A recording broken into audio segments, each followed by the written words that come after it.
అన్న నందమూరి తారక రామారావు గారు వారి విగ్రహాన్ని ఎక్కడ అయినా ఎన్నిసార్లు అయినా సరే ఇలా ఆవిష్కరించుకోవడం అనేది వీధి వీధిలో నీతి నిజాయితీ పేద ప్రజల కోసం పాటుపడే ప్రభుత్వాన్ని గుర్తు చేసేటువంటి పరిస్థితి. ఈరోజు తుళ్ళూరు ప్రాంత ప్రజలు చూస్తూ ఉంటే మళ్ళీ ఒక పండగ వాతావరణం, ఒక ఎలక్షన్ వచ్చిన మూడులో ఉంది. జనరల్గా వితిన్ 6 monthsలో ఇంత పండగ వాతావరణం అనేది రేరు. అంత ఆనందంగా ఉన్నారు ప్రజలు. ఇలా అన్నగారి విగ్రహాలు కానీ ఆయన పుట్టినరోజులు కానీ చేసుకోవడం మనసుకు చాలా ఆనందంగా ఉంటుంది.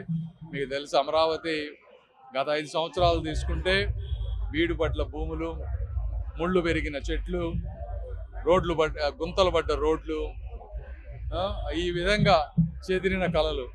అలాంటి అమరావతి ఈరోజు అద్భుతమైనటువంటి రోడ్లు, ఆగిపోయిన కట్టడాలన్నీ మళ్ళీ ముందుకు వెళ్ళటం, 15,000 కోట్ల రూపాయలు, ఇవన్నీ చంద్రబాబు గారు పట్టుదల. ఈ అమరావతి నగరాన్ని తెలుగువారు గర్వపడే విధంగా, ప్రపంచం అంతా మన వైపు చూసే విధంగా చేయాలనేటువంటి ఆయన సంకల్ప బలం ఈరోజు 15,000 కోట్ల రూపాయలు తీసుకురావటం కానీ, లేకపోతే ఇవన్నీ ముందుకు వెళ్ళేటువంటి పరిస్థితి, పండగ వాతావరణం, అన్ని వర్గాల ప్రజలు అందరికి పనులు దొరకటం కానీ చాలా ఆనందంగా ఉంది ఈరోజు. Thank you. మరిన్ని వీడియోస్ కోసం ఛానల్ ని సబ్స్క్రైబ్ చేయండి. లేటెస్ట్ అప్డేట్స్ కోసం వాట్సాప్ ఛానల్ ని ఫాలో అవ్వండి. ఆ లింక్ డిస్క్రిప్షన్ లో ఉంది.